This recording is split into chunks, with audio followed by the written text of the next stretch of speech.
And we are live. Hello, everyone. Welcome back yet again. I have with me, once more, Christopher Maute.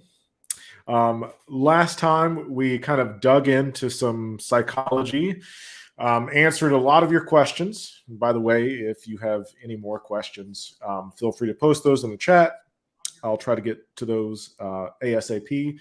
I will give a bit of a disclaimer. I've had some internet connectivity issues today, but I think we should be able to power through it.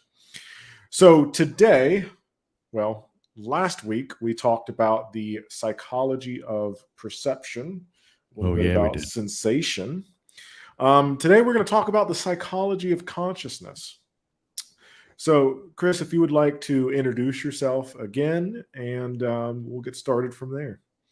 All right. Well, the way I usually introduce myself is I'm really just a funk bass player, right? That's all I really am. But above and beyond that, if you're looking for qualifications, to talk about things like this, I don't have any other than I manage a laboratory that studies the psychology of olfaction, which is a sense, right? So sensation and perception is kind of my bag. Signal detection theory, odor detection thresholds, lateralization thresholds, how we perceive single odors, combinations of odors, how to change people's perceptions based on their expectations about fragrances, right? And so through fragrances, my lab is very fortunately able to demonstrate a lot of the basic perception concepts that are available in psychology. And one more little detail is I also, as a part-time job, I teach psychology over the bridge because Monell, the laboratory I work in is in Philadelphia, and it's at a center called the Monell Chemical Senses Center. And across the bridge in Camden, New Jersey, there is one of the three campuses of Rutgers University, which is the State University of New Jersey, my alma mater. Nice. Rutgers Camden specifically. So I'm teaching in my alma mater, which is very psychologically satisfying. Mm-hmm. And I teach intro to psychology. So consciousness and sensation and perception are both things that I teach. So I also teach psychology of music and development, a bunch of other things. So these psychological concepts are always threads of continuity that run their way into other topics just naturally. Awesome. Thank you for that. So if you could give us maybe a brief recap of what we talked about last time and how what we talked about last time will kind of lay the foundation for our discussion of consciousness tonight. So I'm going to paraphrase a little bit as I recap from last week so that we can get the ball rolling with the kinds of questions and the kinds of topics I want to be covering today. And in the process, make you a deeper convert into the cult of the dinner table, make you lose your naturalism, and then thank me for having done both of them. Those are the goals for today. Those are the goals. Let's see how this works. Last time we talked about perception. If I could put it in its most simple terms, I would say that my main point was perception is not this stimulus response thing that we're always taught, right? Our perception isn't a mousetrap waiting for a stimulus to set it off. What's actually happening is we are swimming in a hallucination that is a simulation based on predictions, because our brain, even though it does these things called thinking and feeling, it's not meant for that. Your brain is not meant for thinking. It is meant to body budget, which just means to make sure that this sac survives long enough to pass on genes. I know that seems like a very singular way of looking at things, but since we're talking biology, it's a very biology way of looking at things, right? So, and everything psychological is biological. So all of that said, your brain is just for body budgeting, and it's the way that it can be most efficient is through predictions. in those predictions, we live in simulations, and our perceptions are based on past experience. How do we learn through past experience?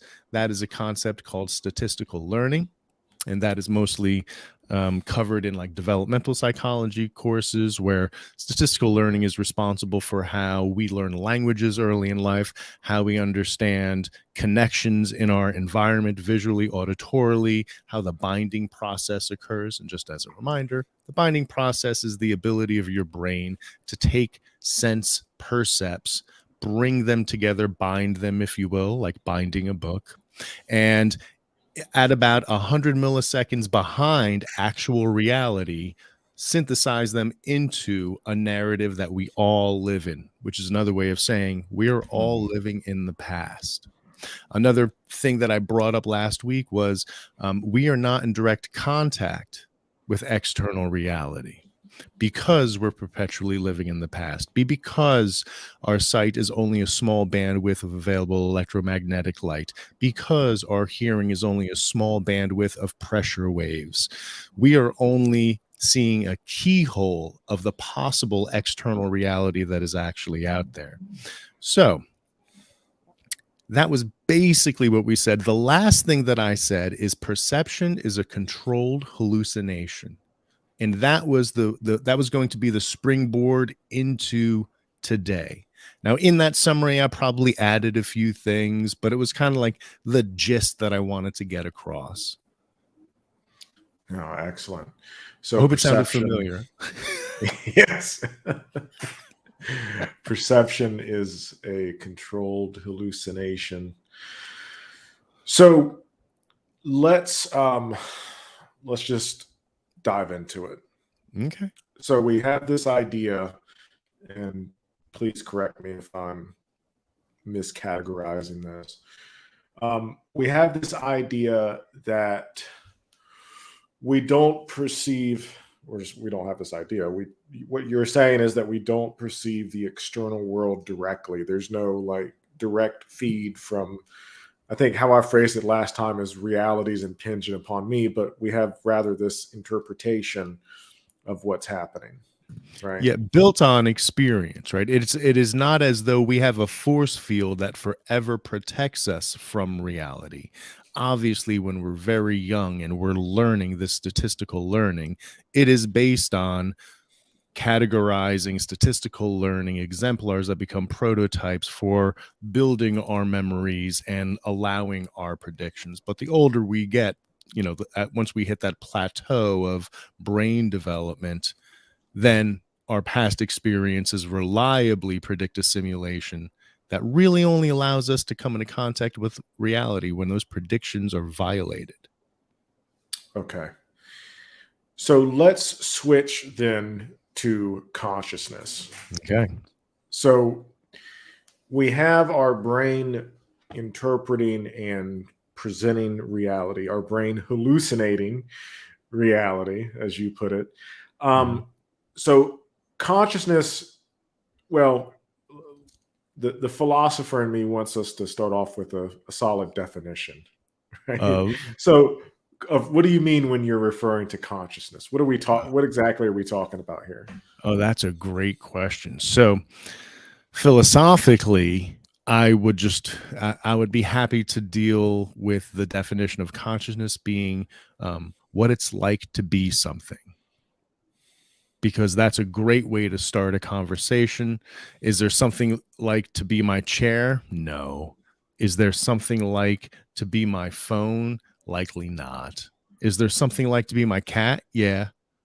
Okay, so now we've kind of jumped from no to yeah. And then obviously, is there something like to be me? Yeah. So like, okay, so what's responsible for that? So that's a fun conversation. From the psychology perspective, the way that I have to teach it in course, and when I say have to teach, I don't mean I don't have to, they're not, but of the topics covered from the psychological perspective, we talk about waking state consciousness versus altered consciousness. Because sleep is considered an altered state of consciousness. You're not you're still conscious when you're asleep, so to speak, right? When you're under anesthesia, you are no longer conscious. You are now an object, a consciousless object. And that is a weird thing that is in our society, that we have people trained to make us objects and then make us not objects again afterwards, hopefully.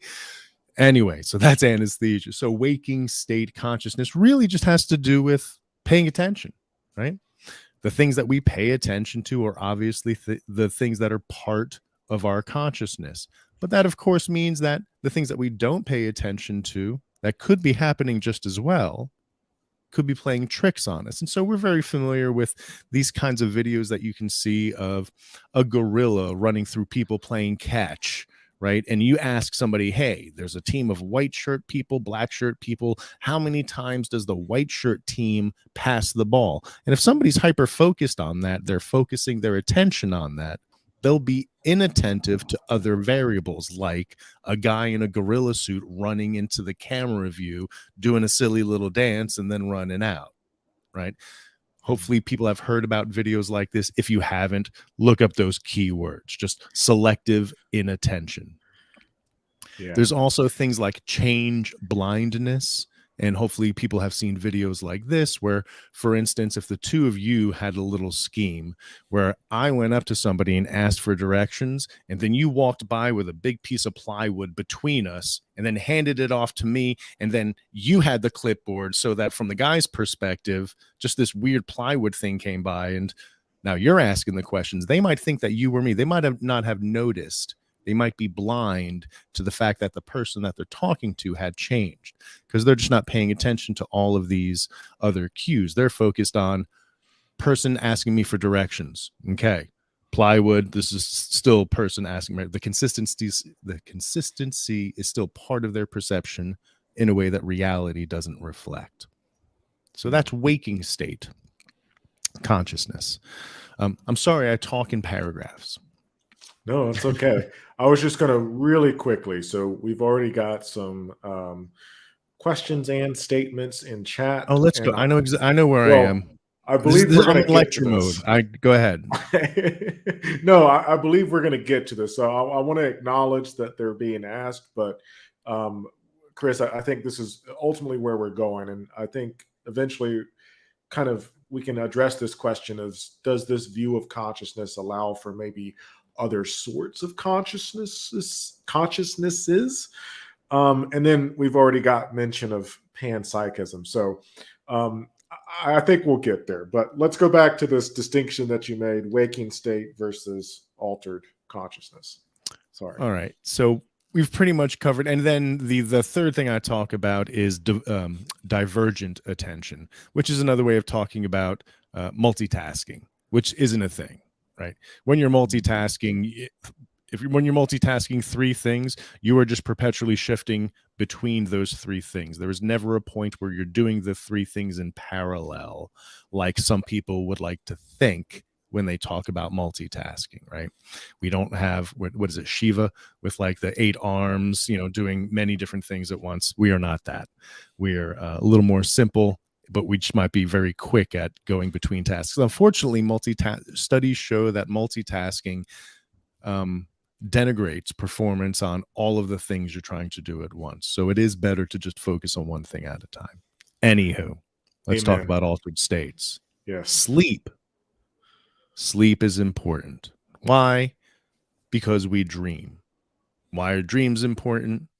Dreams and sleep are important because it has been shown that if you have no sleep, or if you have sleep with no dreams, it can be detrimental. And it can actually be clocked. After 1 day of this, here are the symptoms. After 2 days, 3 days, after 5 days, it's psychosis. So sleep deprivation. The symptoms of sleep deprivation are evidence for the importance of sleep and dreaming. So sleep is the time of night when your body goes into a state of non-REM sleep states, as well as REM sleep states, as well as dream states. Dream states are usually when the REM states are. And also your brain becomes awash with cerebrospinal fluid, which is currently being thought to cleanse the brain because it contracts and expands as the fluid comes in and out. And some people are thinking that this is a way of removing toxins, cleaning up the day's processing. But it is important also for memory consolidation, right? Short-term memory going into long-term memory is a process called consolidation, and it usually occurs during deep state sleep. Deep state sleep is a necessary part of sleep, right? Such that if you just had lots of little naps that were not long enough for you to get that deep state sleep, memory would be one of the things to go for you. So we have sleep. Dream, I'm not going to get into dream interpretation because come on.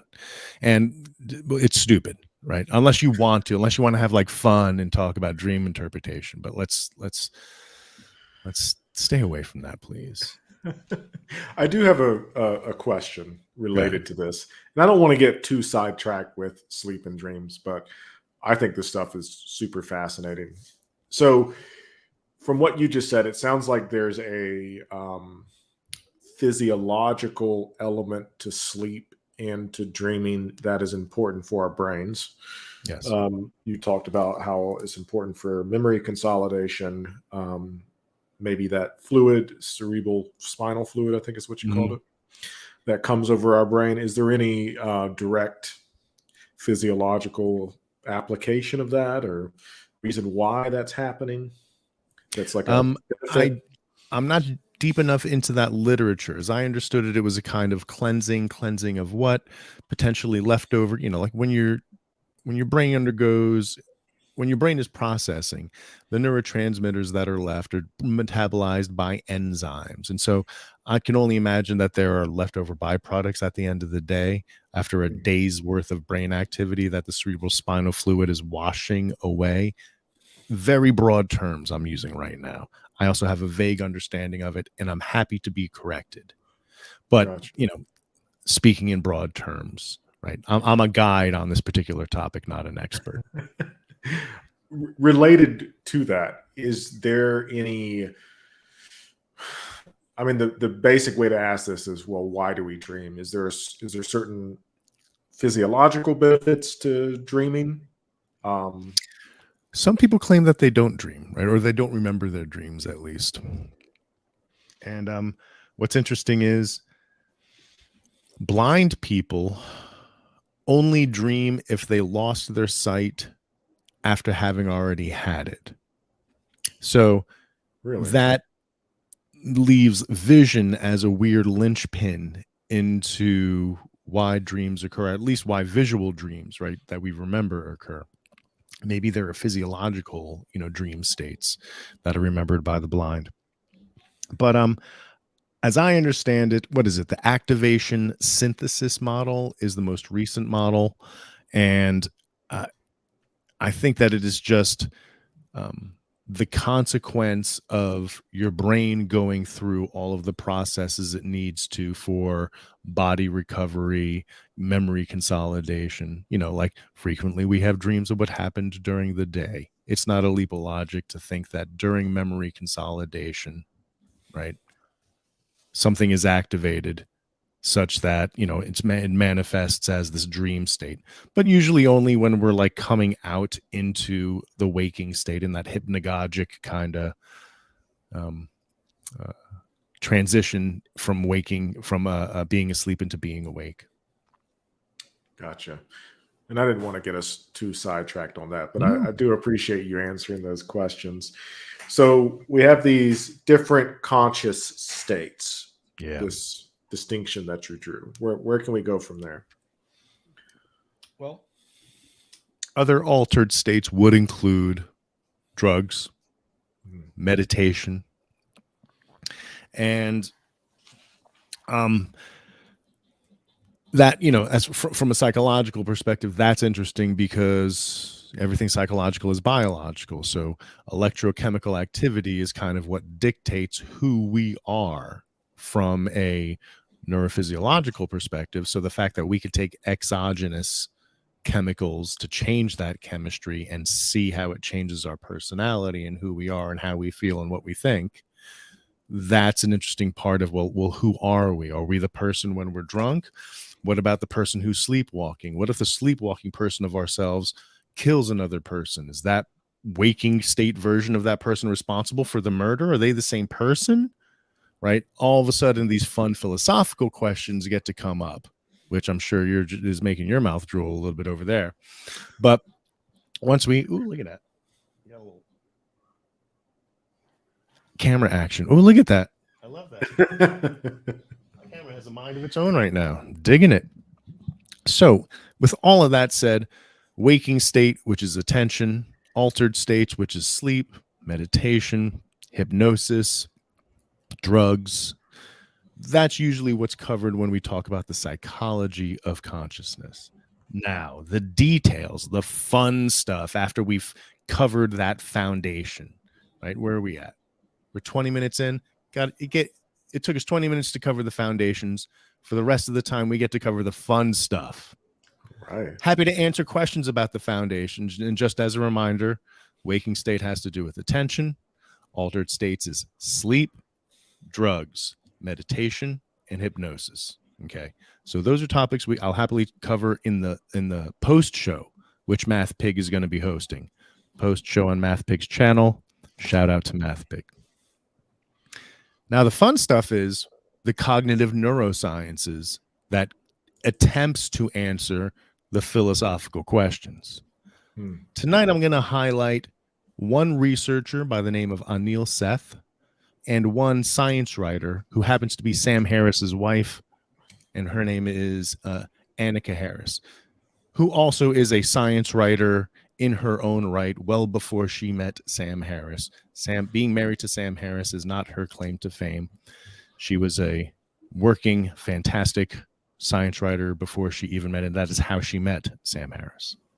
Just don't want to make it seem like I shouldn't have tethered her to Sam Harris. Is what I regret the fact that I did, and I'm making up for it. Anyway, so I'm going to be highlighting those approaches, which is going to lean towards asking questions, answering them with psychological evidence, and then adding another layer of philosophy to kind of guide you towards things you might not have logicked yourself into the corners of. So it starts with that philosophical question, what is consciousness? Or better yet, how does consciousness exist? Which has been described as the hard problem. From this material substance, where does this seemingly immaterial essence, consciousness, come from? Where does the leap happen? Yeah. Anil Seth, who is a researcher, he has a little wiggle way of getting out of that. He's like, yeah, well, the hard problem is certainly hard. No one's going to deny that. But as somebody who is, boots on the ground, actually testing consciousness through, magnetic fMRIs and techniques like that, I'm going to claim, and this is me as Anil Seth, I'm going to claim that it's not so much about the hard problem, but about the real problem. And the real problem of consciousness is just that not enough time has been spent just working on understanding the small bits for there to be a bottleneck of information where an aha moment can occur to help explain all of this granular data that has been collected. And so he has a very ratcheted forward mentality where it's like eventually our understanding of these smaller bits will lead to an understanding of the larger phenomenon. Now, when I teach this in my class, I call this a structuralist view. And it is very psychology-y because the first school of psychology opened by Wilhelm Wundt in Leipzig, Germany in 1879. I'm sorry, 1789? 1879. sounds right. 1879. He because it was 1789, it would be way too close to the American Revolution, and that's not how it worked. 1879. He was a structuralist, except he was looking at utilizing a technique of introspection to try to find just noticeable differences of perception in slight changes in stimulus. right? I'm going to fill a room with 10 candles. How bright is this? Can you notice a difference if I add an 11? How many candles do I have to add before you notice a difference? What is the just noticeable difference of lumens, or whatever increment they were using?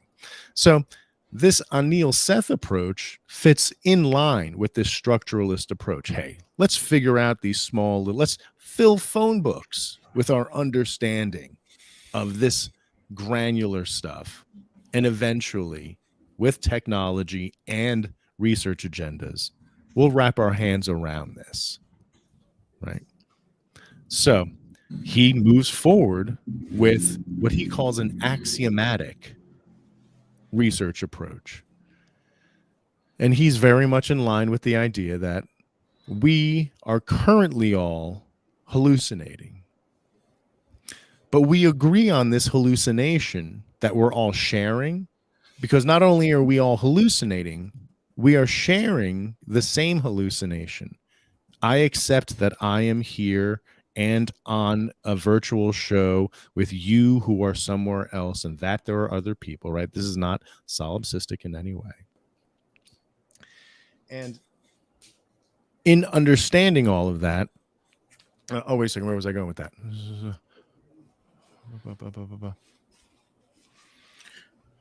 Structuralism, building up from structuralism. There. In understanding, oh god damn it, there's a place I wanted to go with that and I couldn't. Fucking, I'm gonna listen back.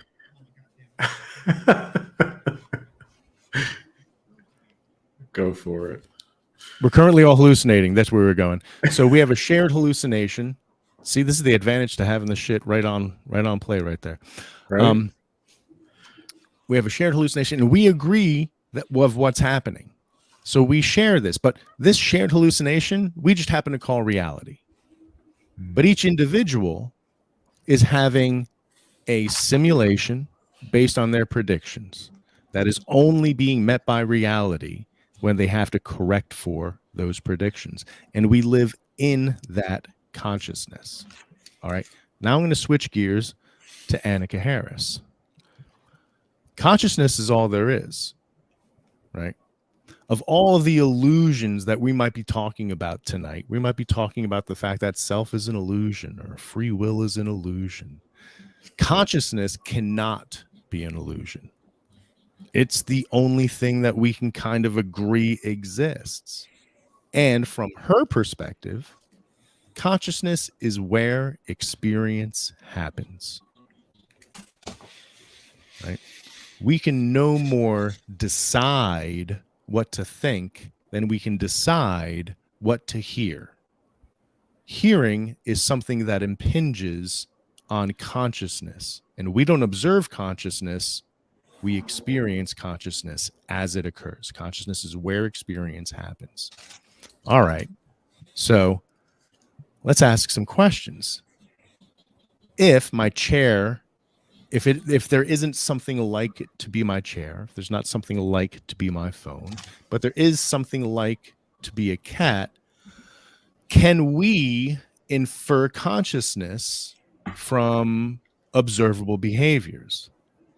We'd like to think we can, because we have an irrational, fallacious inference that, well, things with consciousness are things that act like us. Okay, well, that needs to be challenged. Does everything that looks like us act conscious? Can we infer consciousness from everything? The answer is no. I implore everybody to look up locked-in syndrome. Locked-in syndrome is the inability to utilize voluntary motor movements, but still being conscious of all inputs. Sometimes this occurs when people are having anesthetic. They'll wake up in the anesthetic, but still be so they'll have a conscious experience of the surgery procedure, but be anesthetized and unable to react or voluntarily tell or move or anything like that. So, okay. Philosophically, we could pursue the philosophical zombie thing, but for me as a psychologist, locked-in syndromes where the rubber hits the road, right? That is a human that doesn't, it's the opposite of a philosophical zombie. It's a human that looks like it should be human. It looks like it should be conscious, but it's not conscious. It's acting like a human would act when they're not conscious. So how do we find out that it's conscious? We actually have to put it in an fMRI, and we can ask questions like, hey, imagine playing tennis. Well, the part of your brain that lights up when you imagine yourself playing tennis is very specific and consistent across people. All right, now think about walking through your house. The part of your brain that lights up thinking about walking through a house, activating the spatiotemporal stuff, well, that's a different part of your brain that reliably lights up and across different people. So now we can communicate with people who have locked-in syndrome through an fMRI as the communication device. They ask yes, no questions, and yes is think of tennis, and no is think of walking through your house. But aside from this very convoluted way to use a $100,000 instrument meant to look at functional brain imaging, right? Using it as a translator is using it off label, to put it kindly, because by all other observable behaviors, they don't look like they have consciousness. All right. So cool. What about dementia? Okay, well, now dementia allows consciousness to exist without there being a self.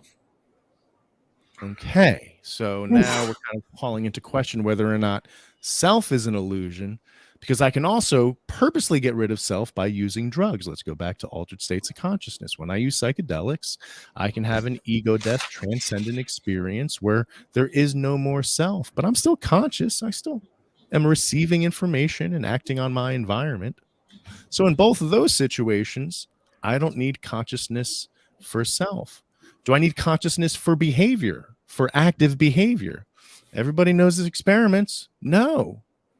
My brain does something before I'm conscious of it when I act, right? When I'm conscious of acting or wanting to move, my brain has already done something ahead of time. So consciousness isn't needed for making decisions either. All right. Now where are we going with this? Let's put that on hold. Let's apply this to non-humans for a second. We can agree primates are conscious in a looks like very similar way to us. They're social, their facial expressions are similar to ours. They feel pain, they have empathy, all this stuff. Our domestic pets, obviously. What about plants? That seems weird to think about until you read the research about forests that through hundreds of miles of underground root systems and fungal systems are providing nutrients to areas that are underprovided because of their environment. It is, like to call it just a regular ecosystem is really not doing it justice, right? It is as though plant life is consciously moving towards goals, actionable goals, which is survival, which, as a reminder, I put a pin in it before, we're just the meat sacks for the selfish gene. Our brain is just a body budgeting headquarters for this meat sack for the selfish gene. Okay, well, selfish gene also exists in plants. How do they keep themselves alive? They also have the same goal as us too, survival. Hold on a second. Their shit's looking conscious now. All right. So where does it end? That kind of questioning. Where does it end? What can we actually call consciousness? Where can we put our finger on things that fit the category so prototypically that only things that resemble it belong in that category? I can't even think of a prototype for consciousness when I start going down this rabbit hole. So, we're about 35 minutes in. You let me talk a lot. Selfish gene, that is Dawkins, yes. Yeah. It is not a gene for selfishness. It is a metaphor for the fact that your gene only wants to introduce itself into the population, into the gene pool as often as it can. And us as humans, we are just this elaborate set of systems meant to do only that. Our survival only promotes that. Having kids is just that. I do have a lot of questions, but I'm trying to figure out if I should wait to ask them because it might take us a little off the rails. Well, But it is I just ended it with a nice little bow. okay. So like to me, like what I just said is like wraps up like the psychology and the philosophy, but it leaves it open-ended enough that I didn't give you everything. Right? There's still questions. We haven't gotten into panpsychism yet. I'm not going to go Right. there. We still have a half hour. we're gonna get there before the end of the night. Yeah. We may or may not. I make no promises. So let me ask you. So you ended it nicely there, talking about animal consciousness, possibly plant consciousness. I read a. This is not related to what I was going to say, but speaking to that point, I saw a article recently that talked about. I use this word loosely, communication, that mushrooms communicate with each other, right? They send each other signals, right? So just kind of there's some really interesting stuff out there. What I wanted to ask you, um, historically, there have been levels to consciousness is kind of how I want to phrase it. Okay. So, I mean, this is not like it's a little bit of an oversimplification, but I don't think I'm really doing any position injustice here. It has traditionally been thought that, well, first of all, the assumption was that human beings were the only conscious entities. And then we got a little bit more flexible once we started to understand animals more, right? Self-awareness, right? The red dot experiment in the mirror. Right. And then now even more so with plants. Is there something, let me start off by asking, is there something unique about human consciousness? Is there something categorically different, separate about human consciousness? It depends on how you define it. Because once you start, and then we fall prone to define categorization by definition.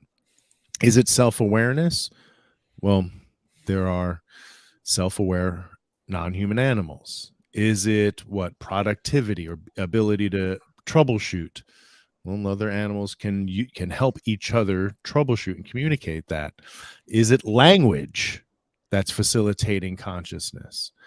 Well, that might be the hook. That might be the one distinguishing factor making human consciousness different. The fact that we have language and language affects the way that we think, and consciousness being our version of consciousness because the way we think is different because of language. That might be a step hold for human exceptionalism in this area. But yeah, it really depends on how you define it, because that gets way more specific than what it's like to be something, right? Mm. So long as there is something like to be something, it has consciousness and the diversity of evolution, right? It's not a hierarchy. We're not evolving towards a higher goal. We're evolving towards more diversity. So if you apply that to consciousness, human consciousness is different from bird consciousness in the same way that human evolution is different from bird evolution. We are perfectly adapted to our environment, and our consciousness fits along that the same way with a bird. Does that analogy work? It does. Okay. We have a question here, and I'm going to ask you a question and you don't have to answer this if you don't want to, because that's not really the purpose of the stream, about your theological commitments or lack thereof. But I think I can ask this in a roundabout way, because my follow-up question to that first question was, is consciousness inherently biological, or can it make sense to talk about something like disembodied consciousness? And since it's the month of October, let me just ask you about ghost. Whoa. So that's a fun question but to me, it's like you're asking, the first part of the question was something super small, and the second part of the question was like the biggest version of it possible. Yeah, Right. yeah, yeah. So is biology needed for consciousness? Okay, that could be addressed in a way that we can kind of apply a continuum, right? Without the other end actually being, or with the other end being a disembodied mind, but with all of our evidence and logicking not quite getting us there. Is that a fair analogy there? So Yeah. it's just the idea that, is biology needed? From a biological perspective, I'm imagining they're all going to say yes. My wife and I were having a discussion earlier today, and she lamented the idea that with the new Nobel Prizes going in physics to who they're going to, and with the understanding of physics and quarks and, quantum this and that, how consciousness hasn't kept up, right? And, that was a lament that she had. And I agree, like we have to kind of be agnostic as to how physics is interwoven into the biology, right, of consciousness. And it might turn out that once we learn more and more and more and more, we're going to find that there's this consistent something we don't know. There's a consistent dark matter that's pervading all of this data that we've been accumulating, all of these phone books of data about granular experiences. There's this dark matter running through it. What could it be? Maybe it is a tiny accumulation of what is needed for consciousness, but it's not consciousness itself. Who the hell knows, right? This is me being very speculative, right? Maybe a fundamental part of the universe is an ingredient that, when accumulated in a certain context for a certain goal, looks like consciousness. That would be very panpsychic, Right. And panpsychism freaks people out, because now it's like we've jumped the shark. We fucking started talking about psychology. We were doing good in philosophy, and now we're just might as well be astrology. That's what people think of panpsychism, which is the idea that the universe is embedded with an elemental part of consciousness that pervades everything. Okay, so let me ask you another variation of this question. And Darren kind of read my mind where I wanted to go with this. So you say that consciousness and biology are kind of inseparably linked. Yes. Would that be fair? I think so. Yes. I'm a monist without a doubt. As much lip service as I pay to panpsychism, I am not a proponent of it. I am not or I should say I'm not an adherent of it. So, and this is completely hypothetical because I don't think we're anywhere near this point yet, but let's suppose that programming and computation gets to the level that a human level computer intelligence, artificial intelligence, is produced. Human level or human style? Let's say human style too. All so right. is AI, could AI ever be conscious in a similar way to which we are conscious or to animals are conscious? Here's the secret ingredient that has been hiding, the elephant in the room about both my theories of perception and consciousness. They both have to do, as far as the human version of perception and consciousness, they have to do with your brain's ability to perpetually monitor and appraise internal body states. So a somatic understanding. This process is called interoception. So interoception is just when you feel nauseous, that is your brain's ability to detect an internal state, right? That would be like the best example that I can give. So, and when you're nauseous, that affects your mood, right? When you're nervous, You have butterflies in your stomach. That's an internal state. But that also feels remarkably a lot like right before I have to take a shit, or remarkably a lot like when I'm really excited and looking forward to conquer something. Like all three of those very different external contexts have a very remarkably similar internal interoceptive state. And so our consciousness, who we are, ourselves, identity, and what we perceive is wrapped up in our body. Human consciousness is embodied, and artificial intelligence isn't. You would using the intelligence part of artificial intelligence to get human-like artificial intelligence is missing the mark. It's like telling someone how to build a watch when they're asking you what time it is. The first thing that AI would need to conquer is some kind of feeling of embodiment, whether it is an arm or a limb or a structure that can be perceived as self. That is my appendage, my hand.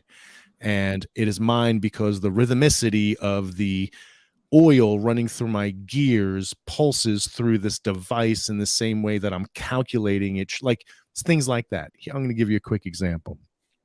On Neil Seth, one of the studies that he does in virtual reality is he'll have participants put virtual reality glasses on, and he'll have an artificial arm in the virtual world moving along, and then that arm gets hurt, and then you watch the reaction of the participant. What do they do with their real arm, seeing the virtual arm do the thing? Well, what happens is, and the arm is beating red. When it is beating red in the exact rhythm of that person's heart rate, they react like it's their arm. Their mind accepts that their arm belongs to them in a way that now their conscious has been changed. Their perceptions have been changed, and now their simulations that they live in are different. So can AI have human-like consciousness? Not unless they conquer the embodiment problem. Right? Humans might have the hard consciousness problem, but AI has the hard embodiment problem, in my opinion. And I just made that term up. Trademark. Give money so I can trademark that dinner table cult. It is not a cult, it's a way of life. No, that makes a lot of sense. I mean, that's kind of how I viewed it. And so you just maybe this is like confirmation bias, but yeah, I completely follow you there. And this next question is kind of related. This was asked earlier. MathPig's not doing his job, so I'm not going to pay him for this stream. He's supposed to be keeping track of these questions for me. So I hear a lot of talk, and I'm going to phrase this in a slightly different context. So Brojo is asking, is it outrageous for another realm / reality to exist or spiritual experiences to happen? I'm going to phrase this because part of what I think he's asking here, and this was within the context of you talking about altered forms of consciousness. I hear a lot of talk lately. I would call this pseudopsychology, but I'll let you. You're way more qualified to talk on this than me. But I hear a lot of talk about, and have heard a lot of talk about, specifically within the context of psychedelics, of alternate forms of reality. And sometimes the conversation about the types of entities, quote unquote entities, that are encountered in these alternate states, they're talked about as if they were real, for lack of a better word, right? So, all the crazy stuff like the DMT midget on the edge of the universe. Exactly. Or the troll or the elf or the dwarf or however it's labeled anymore. Right. And the argument is that these drugs open up our brains to new realities, new forms of consciousness consciousness that was not available to us previously, or maybe could be through like intense meditation, but like something like DMT is the shortcut. So what do you make of all that is some platonic bullshit. that? That is that we are not born with a soul that has access to the platonic essences that brings it down into us through reincarnation that we can tap, that is untapped and can only be tapped with Socratic dialogue or DMT. No. My answer is the same as my answer would be for near-death experiences. All of our brains are remarkably similar, so even if we didn't hear each other's stories, it wouldn't surprise me that all of these creatures who are 99% the same biologically and genetically have the same reaction when they take the same chemical, right? It's like near-death experiences. Well, when their brains do this thing and they live to tell about it, they all have a similar story. Well, which is more true, that they visited a place that nobody can find, or that the brain is doing something remarkably similar because their brains are already remarkably similar? So that's, as a skeptic, I'm not interested in those arguments. Let me say not interested. I'm not persuaded by those arguments. It's tough to sink my teeth into because I still want to maintain a scientist view of things and find things I can actually do research on. Once we start getting into unfalsifiable claims like panpsychism, which is one of the reasons why I'm not a huge proponent of it, and the spiritual realm, then we're getting into pseudoscience. Okay.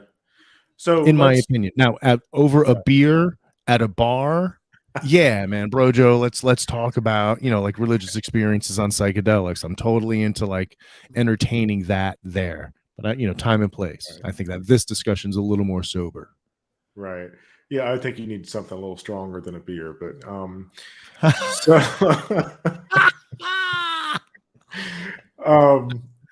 so let's in the last 10 minutes or so. Okay. Give me your 10-minute take on, because we've kind of danced around this for most of the time, but let's talk about panpsychism. All right. So maybe give us a little brief introduction. Tell us what panpsychism is, what the position of it is, and kind of how it relates to psychology, and then your view of it. So to me, panpsychism doesn't relate to psychology. It is a philosophical approach that is kind of where you end up after asking lots of questions, like I had done earlier. The process we went through earlier, to me, would lead somebody to panpsychism. I kind of laid it out in the Discord, not to over hype the dinner Join table the Discord. Yeah. But I did lay it out. It would be great if I could just find it, which I doubt I will. But I think I was able to describe it as just the idea. Once you start asking these questions of on this continuum of from my chair to me, there's not something to be like something, and then there jumps to be, right? Like it starts with my cat in this example, but we can make this as granular as you want, whatever high res version of it you want. And once you start asking questions about, okay, what is consciousness from a psychology perspective? Psychologically, we want to be empirical. Can I look at something? I think conscious things look like me. Do other things that look like me, are they conscious? Let's play the philosophical zombie game. And then let's look at things that look like me, that look like they're not conscious, that are. Okay, now we have a counterfactual, right? And then we start applying it to animals. Okay, so now that's another counterfactual to it just being a human thing. And then we look at plants. Okay, now it's not even a prokaryote thing. We got eukaryotes doing it now. And so now it's like, okay, well, what the hell is this? Maybe it's just this fundamental element of the universe, panpsychism, that maybe when accumulated in certain organisms, like not rocks, but yes, bacteria, it is the stepping stone of what later accumulates to be or emerges as consciousness. Some have taken this concept to say that there is a prime mover who is that consciousness that pervades everything. And that's fun but it raises more questions than it answers, and that's also a super fun conversation. My wife is a deist who could shred anybody on this topic of conversation, just because Ooh. the burden of proof on a deist to answer questions about their deistic god or gods is not important to the panpsychism argument, right? Because Mm. they can easily admit this is a placeholder, but it's a functional placeholder. I have no reason not to use it as a placeholder. There's no arguments against it being sufficient. I'll move it as soon as more evidence demonstrates that something else is a better placeholder, right? But right now, there's not an answer for it. You choose to be agnostic. I think that I have something that is beyond agnostic that I can be more confident in, and it is my current belief in there already being a deistic God. So that deistic God is the consciousness, and examples could be provided for it. I'm not going to be a cheerleader for it because it's not my position, but I do want to kind of point out all the variables that are possible so that in the post show we can have a fun discussion. Gotcha. I think So your that's camera might be mostly what conscious. panpsychism is. It doesn't really relate to psychology, but when you start applying, like, okay, like when you try to answer those questions, you really start questioning the tacit assumption. Like once you've gotten to the point where like plants might be conscious, all of those basic rudimentary questions that like you ask over a few beers, those are like, oh, those are tired of shit, man. Like, no, I'm beyond that. I'm trying to figure out how like moss thinks, man. Right. So like simple things Gotcha. like, yeah, but what about, dogs don't feel that. It's just like, what are you, crazy? So it's like once you've thought about this enough, like, okay, yeah, locked in syndrome. Okay, yeah, philosophical zombies. Okay, animals, self-awareness, the red dot and the mirror experiment. Okay, dolphins. Okay, and you just start going down the line of evidence, because if you want to follow this rabbit hole, the evidence is right there for you in books like Conscious by Annika Harris, How Emotions Are Made, Being You by Anil Seth. And some people find philosophically panpsychism to not be so ridiculous that it should be taken off the table. Yeah. And sometimes just saying that gets them lambasted by people. Right. Yeah, I mean, I encounter this a lot within philosophy. There's some really popular panpsychist out there now. Philip Gilf, I'm not sure how to pronounce his last name. Philip, please come on my Galileo's channel. error. Yeah. No, yeah, that's him. So we've got a few questions by Carol. And again, if you feel uncomfortable, I'm not asking you to profess your theological commitments, but Oh no. so Carol's asked kind of where you fall on the philosophical / theological spectrum, and then the follow up to that of whether or not you believe in a concept of a soul. No, I do not. I'm an atheist. I prefer to use the label atheish because I think that atheist and the atheist position can't really be philosophically justified. And I think that it's just super weak sauce when I hear people try. I think it's more psychologically satisfying and honest to just admit that these are the beliefs that I have. I navigate the world as if there is no God. Also, am I like this because of psychology, or am I drawn to psychology because of it? Who knows? But I am a monist. I think that who we are, our identity, and our consciousness comes from our material. Our wetware is who we are. Do you think that psychology leans towards any one philosophical position? Like, is something like monism more psychologically supported than something like theism? Well, we have to, yeah.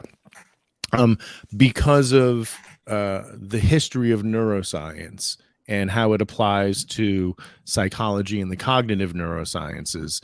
Like when I stimulate this part of your brain, no matter whose brain it is, I can reliably predict an experience, behavior, or emotion, well, then that part of the brain you can infer is responsible for that.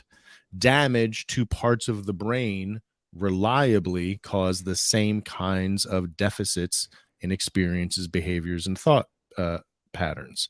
So we have to be monists. We have to be looking at the brain as and we might be wrong, but this needs to be running in parallel to other research programs, right? But our research program is as naturalists, this is where consciousness comes from. How? We don't quite know yet, but we're getting better and better technology, better and better ways of testing for consciousness, right? Because we can isolate. Our technology allows us to introduce stimuli to one eye and not the other one, and know what it looks like when the brain is looking at an image, so that we can use that to mask things and look for other activity. Just give it time and deep data. What's the word I want to use? There's a word I can't shake loose, but when you go deep into a data set, as soon as those algorithms get more and more savvy and technology facilitates the ability to see into the brain, I think that we're gonna have more and more crazy sounding theories about what consciousness is from the ground up. From the ground up. We do not have a soul. So we had a few questions about language. We kind of had a little pretty robust conversation about language in the chat there. That might be better suited for the after party, because we're at time, but Okay. specifically how language works in the brain. Anything else you want to add there about? No, you let me ramble, which is fantastic. I love it. No, I thought that was fantastic. I learned a lot. I can't say I haven't been given the opportunity to say what I want. I have been, awesome. And I think that I've taken full advantage of that, Michael. Good deal.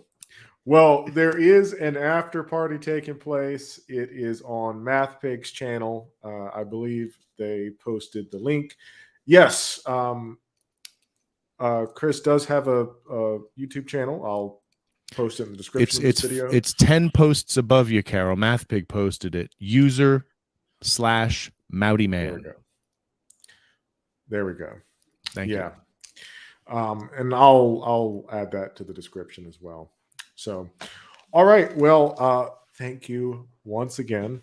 This has been a great 2 weeks. So I have to say, I'm narcissistic enough that my birthday month of September, I've renamed Chris-tember.